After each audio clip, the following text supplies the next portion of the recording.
Greetings, ladies and gentlemen. In this session, I'm gonna talk about some important ideas that make up the basis of our conscious experiences. Since these concepts might be new to most of you, I suggest reading this stuff a few times to really get it. Have you ever wondered if your life is going the way it's supposed to?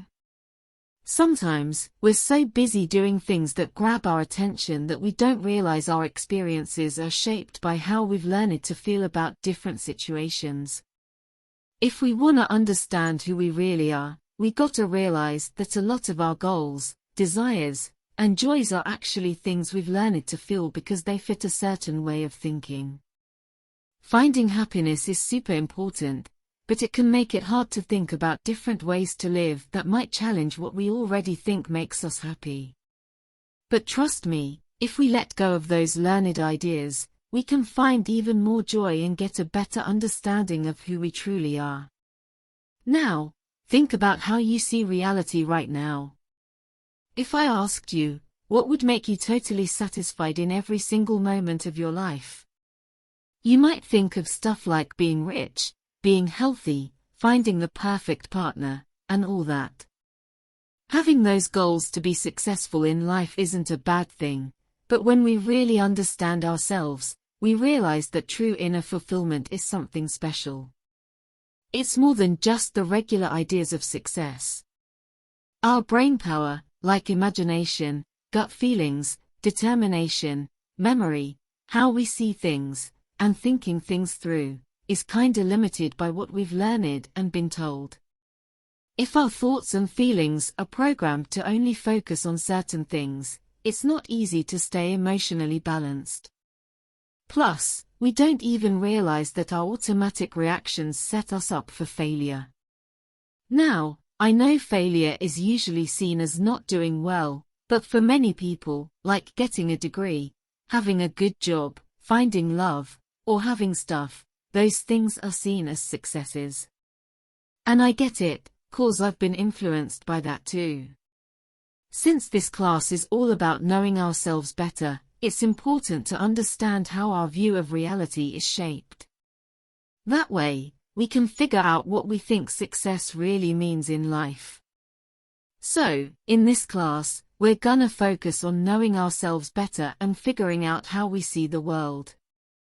Once we understand that, we can decide what success really looks like for each of us. To understand all this, we gotta know that the way we see the world is influenced by what we've been taught and how we've been brought up. This explains why we often think that famous, rich, or good-looking people have the best lives. We think that because everyone looks up to them. When we figure out how we've come to see life this way, we'll see that the media keeps tricking us into thinking that having lots of money and fancy things will make us happy. So, we're always hoping to get money, degrees, partners, cars, jobs, and more, thinking they'll bring us joy. But here's the thing, relying on getting stuff to be happy shows that we've been taught the wrong way to look at reality. When we look up to role models who seem super happy because of their wealth, beauty, and fame, we don't realize that the media has a big role in keeping us stuck in this fake world. We should question why the media wants our attention so bad and why we're so hooked on what they show us. This focus on outside stuff is part of what we've been taught. Understanding why the media wants our attention helps us see how we've been influenced. Because we're so stuck in this fake world the media shows us, we spend all our time trying to get things we think will make us happy, but we don't really know who we truly are.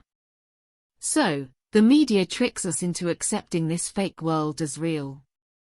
Having lots of money, being famous, being beautiful, finding the perfect partner, and stuff like that are just some of the goals many of us think will bring us happiness. But maybe some of you don't agree with that and have other goals in mind, like having a fulfilling job, making good money, having healthy kids, or just enjoying a simple life. Even when we go after our goals in a balanced way, we need to think about how our emotions change along the way. Shouldn't we focus on every moment of our lives and appreciate them fully? If you said yes, then we'd find joy in every moment, whether we're chasing a goal or not. We wouldn't have to wait to be happy until we reach a goal. But we're taught to put off happiness until certain moments, like graduating, getting a job, or winning a game. It's like we've been taught to think that these moments are more important than the rest of our lives. You know that saying, "Thank God it's Friday." It shows that we've been taught not to enjoy every moment, but to wait for specific things. We're trained to think that we can only find joy in outside things. So, if we lose those things, we might feel sad. Since we've grown up like this, it's hard to imagine seeing life any other way. But did we really choose to see life like this, or were we taught to think this way? When we really want something and can't have it, it can make us really upset. The person who has what we want then has power over us. So, we're not just controlled by our desires, but also by our need to meet basic needs. The idea of what it takes to be happy has been taught to us and influenced by the people around us. So, what we think we need to be happy is shaped by what everyone else believes too. That means they've been taught the same stuff as us. As long as everyone around us follows what we think is a normal way of life, we feel like we're doing okay. But if we see reality differently from everyone else, we feel like we don't fit in with the group we're in. Sometimes people tell us that things will get better when we're feeling down. Like, imagine you're working as a cashier, and a customer asks how you're doing. You say you're okay, and the customer says, "Don't worry. Things will get better." That means they think being a cashier isn't a good job and that your life is not as good as other people who are doctors or lawyers. We start believing this too, even if we work in jobs that aren't seen as successful by society. It's tough when we don't have a lot of money to meet our needs. In those cases, we might want to find better jobs. But thinking that our job determines how happy we are makes us unhappy with our lives.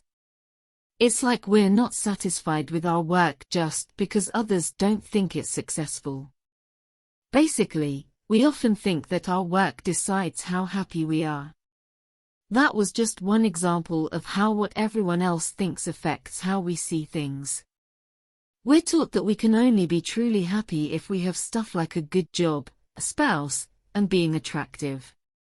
It can be tiring to understand new ideas that we haven't heard before. Our emotions are already shaped in a way that makes us scared when we think about things that don't match what we were taught when we were little. We keep hearing the same ideas from others who learned the same stuff. Everything we experience happens in the present moment. If we always think that we need to achieve something far away to be happy, we won't be happy in the present moment. So, our lives lack inner fulfillment. The things I just talked about should make sense if you really pay attention.